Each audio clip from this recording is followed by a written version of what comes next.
Hello students, how are you? Today we are going to discuss the second poem, Death the Leveler. Let's start, let's read. The idea conveyed by the poet in this poem is that death is a great leveler and it does not have any prejudice for or against a king or a pauper, the mighty or the weak, the rich or the poor.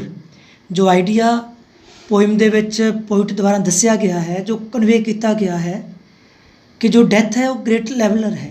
Death जो है, जो मौत है, वो संतुलन रखने वाली है और ये कोई पक्षपात नहीं करती, कोई प्रेजुडिस नहीं करती, कोई पक्षपात नहीं करती किस दे नाल, चाहे वो राजा है, चाहे वो पॉपर कंगाल है, चाहे वो ताकतवर है, चाहे वो कमज़ोर है, चाहे वो गरीब है, चाहे वो अमीर है। ऑल बो बिफोर डेथ्स पावर। सानू सारिਆਂ ਨੂੰ ਝੁਕਣਾ ਪੈਂਦਾ ਹੈ मौत के सामने। एवरीवन हैज़ टू यील्ड, हर एक नू हार मननी पैंदी है और submit before the might of death, और मौत के सामने झुकना पैंदा है। Hence man should not be proud of his great deeds. इसलिए आदमी नू अपने उन्हां महान कमां दा घमंड नहीं करना चाहिए। इसलिए आदमी नू जो उसके काम ने, जो उसके द्वारा किए गए काम ने, उन्हां दा कदे भी घमंड नहीं करना चाहिए। The glories of our blood and state are shadows, not substantial things. There is no armor against fate. Death lays his high sea hand on kings. जो साडे ब्लड, जो साडे जन्म और जो साडे रुतबे की शान है, वो शैडोज ने, परछावें की तरह हैं और ये सदा रहने वाली चीज़ां नहीं हैं। सबस्टैंशियल थिंग्स और स्थिर चीज़ां नहीं हैं, सदा टिकन वाली चीज़ां नहीं हैं। और फेट, किस्मत तो बचाने वाला कोई कवच नहीं बनया होया कि जो सानू किस्मत तो बचा लवे, इस तरह का कोई आमर नहीं बनया होया, कवच नहीं है।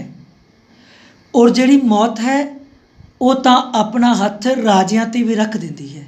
कहने का मतलब जो मौत है वो तो सब नू आउंदी है, चाहे वो राजा है, चाहे वो कंगाल है।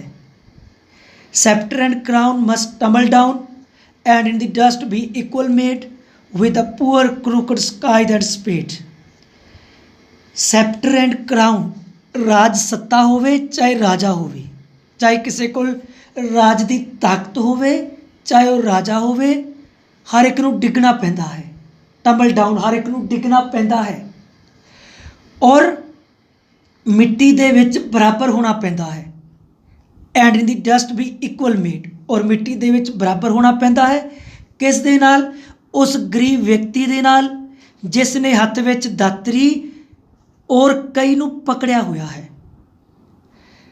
Some men with swords may reap the field and plant fresh laurels where they kill, but their strong nerves at last must yield, they tame but one another still.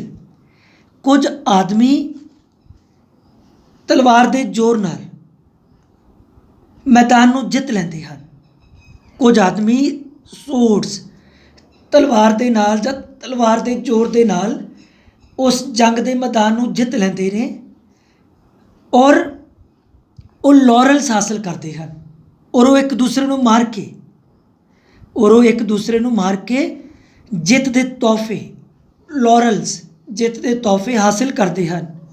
But there strong nerves at last must yield, लेकिन उन्होंने ताकतवर nervous मन नू अंत विच हार मननी पवेगी। दे tame but one another still, वो एक दूसरे नू हरा सकते हैं लेकिन वो मौत नू नहीं हरा सकते। अर्ली और late they stoop to fate and must give up their murmuring breath when they pale captives creep to death। ਅੱਜ नहीं तो कल उन्होंने चुकना पैंदा है किस्मत के सामने। अर्ली और लेट, ਅੱਜ नहीं तो कल उन्होंने स्टूप चुकना पैंदा है किस्मत के सामने और उन्होंने छड्डने पैंदे हैं। गिव अप, अपने साह छड्डने पैंदे ने उन्होंने, ਔਰ ਉਹਨਾਂ ਨੂੰ ਆਪਣੇ ਸਾਹ ਛੱਡਣੇ ਹੀ ਪੈਂਦੇ ਹਨ। when the pale captives creep to death, ਜਦ ਉਹ ਪੀਲੇ ਪਏ ਹੋਏ ਯੋਧੇ ਕੈਦੀਆਂ ਦੀ ਤਰ੍ਹਾਂ, ਜਦੋਂ ਪੀਲੇ ਕੈਦੀਆਂ ਦੀ ਤਰ੍ਹਾਂ ਰੀਂਗਦੇ ਹੋਏ ਮੌਤ ਵੱਲ ਵੱਧਦੇ ਹਨ ਤਾਂ ਉਹਨਾਂ ਨੂੰ ਆਪਣੇ ਸਾਹ ਛੱਡਣੇ ਪੈਂਦੇ ਹਨ। The garlands wither on your brow, then boast no more your mighty deeds upon death's purple altar now. See where the victim bleeds. The garlands, ਜਿੱਤ ਦੇ ਹਾਰ, ਜੋ ਗਾਰਲੈਂਡਸ ਨੇ, ਜੋ ਜਿੱਤ ਦੇ ਹਾਰ ਨੇ, ਉਹ ਵੀ ਮੁਰਝਾ ਜਾਂਦੇ ਹਨ, ਵਿਦਰ ਹੋ ਜਾਂਦੇ ਹਨ, ਮੁਰਝਾ ਜਾਂਦੇ ਹਨ ਉਹਨਾਂ ਦੇ ਮੱਥੇ ਉੱਪਰ। ਜੋ ਤੁਹਾਡੇ ਮੱਥੇ 'ਤੇ ਜੋ ਜਿੱਤ ਦੇ ਹਾਰ ਨੇ ਉਹ ਵੀ ਮੁਰਝਾ ਜਾਣਗੇ। Then boast no more your mighty deeds, ਇਸ ਲਈ ਆਪਣੇ ਸ਼ਕਤੀਸ਼ਾਲੀ ਕੰਮਾਂ ਦੀ ਬੋਸਟ ਨਾ ਕਰੋ, ਆਪਣੇ ਸ਼ਕਤੀਸ਼ਾਲੀ ਕੰਮਾਂ ਦੀ ਸ਼ੇਖੀ ਨਾ ਮਾਰੋ, ਕਮੰਡ ਨਾ ਕਰੋ। ਅਪੋਨ ਡੈਥਸ ਪਰਪਲ ਐਲਟਰ ਨਾਓ, ਔਰ ਦੇਖੋ ਜੋ ਮੌਤ ਦੀ ਜੋ ਪਰਪਲ ਰੰਗ ਦੀ ਜੋ ਐਲਟਰ ਹੈ, ਜੋ ਵੇਦੀ ਹੈ, ਉਸ ਉੱਪਰ ਅਸੀਂ ਕੀ ਵੇਖਦੇ ਹਾਂ? ਵੇਅਰ ਦਾ ਵਿਕਟਮ ਪਲੀਡਸ, ਉੱਥੇ ਜਿਹੜਾ ਵਿਕਟਰ ਹੈ, ਜਿੱਤਣ ਵਾਲਾ ਔਰ ਹਾਰਨ ਵਾਲਾ, ਦੋਵੇਂ ਖੂਨ ਦੇ ਨਾਲ ਕੀ ਹਨ? ਲੱਥਪੱਥ ਹਨ।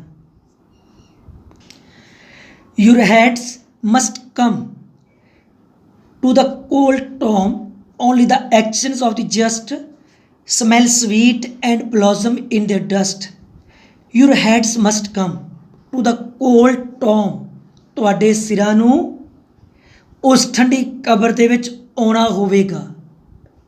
ਕਹਿਣ ਦਾ ਮਤਲਬ ਜੋ ਮੌਤ ਹੈ ਜ਼ਰੂਰ ਆਵੇਗੀ, ਔਰ ਸਿਰਫ ਤੁਹਾਡੇ ਵਧੀਆ ਕੰਮ, only the actions of the just, ਔਰ ਸਿਰਫ ਤੁਹਾਡੇ ਵਧੀਆ ਕੰਮ ਹੀ ਸਮੈਲ ਸਵੀਟ, ਉਹੀ ਮਹਿਕਣਗੇ, ਔਰ ਉਹੀ ਬਲੌਸਮ ਇਨ ਦੇਅਰ ਡਸਟ, ਔਰ ਉਹੀ ਜੋ ਕੰਮ ਨੇ, ਜਿਹੜੇ ਤੁਹਾਡੇ ਵਧੀਆ ਕੰਮ ਨੇ, ਉਹੀ ਮਹਿਕਣਗੇ ਔਰ ਉਹੀ ਧੂੜ ਦੇ ਵਿੱਚ ਫੁੱਲਾਂ ਵਾਂਗ ਖਿੜਨਗੇ।